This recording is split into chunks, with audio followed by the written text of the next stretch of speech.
In any event, these North American retailers who refused to sign on to the accord announced this week their alternative plan for workplace safety in Bangladesh that they're calling the, quote, Global Alliance for Bangladesh Worker Safety. And of course, given that the two largest importers of apparel from Bangladesh in the United States are Walmart and Gap, it's being called a Walmart and Gap-led agreement. And of course, it was helped negotiated by two former senators from Maine, Senator George Mitchell, a Democrat, and Senator Olympia Snowe from Maine. And they did it through an organization called the Bipartisan Policy Center, a group affiliated with both former senators. Here's how they described the plan in their Huffington Post brief. They talked about the input that they got from certain stakeholders. It said, quote, the process involved input from a spectrum of outside experts, including government officials from the U.S. and Bangladesh, worker rights organizations, and the safety industry who provided written and verbal testimony. The group proceeded with a firm understanding that any truly effective solution must be developed and implemented with a strict pledge to transparency and accountability. The resulting agreement and program establish a clear path forward that includes specific and measurable actions across the areas essential to improving factory safety. The name of the op-ed is called A Shared Responsibility. North American Alliance of Retailers and Brands reach agreement on a Bangladesh workplace safety program.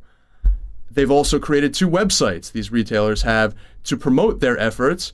They are called wearecommitted.com. I think that's one started by Gap. It's got beautiful colors and a great graphic palette and nice, pretty pictures of Bangladesh workers working hard on the job, and apparently a commitment from companies like Gap to greater safety in those factories. And you can judge for yourself how you feel about that. And they've also announced something called BangladeshWorkerSafety.org, where you can go to find out more about their agreement.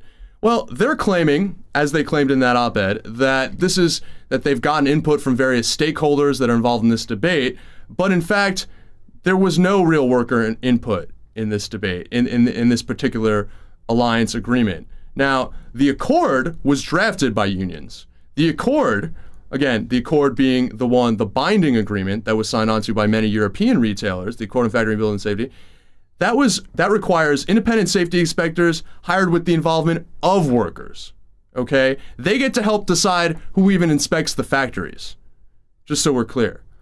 And it includes binding commitments that these repairs be done in the next 9 months. The alliance's plan?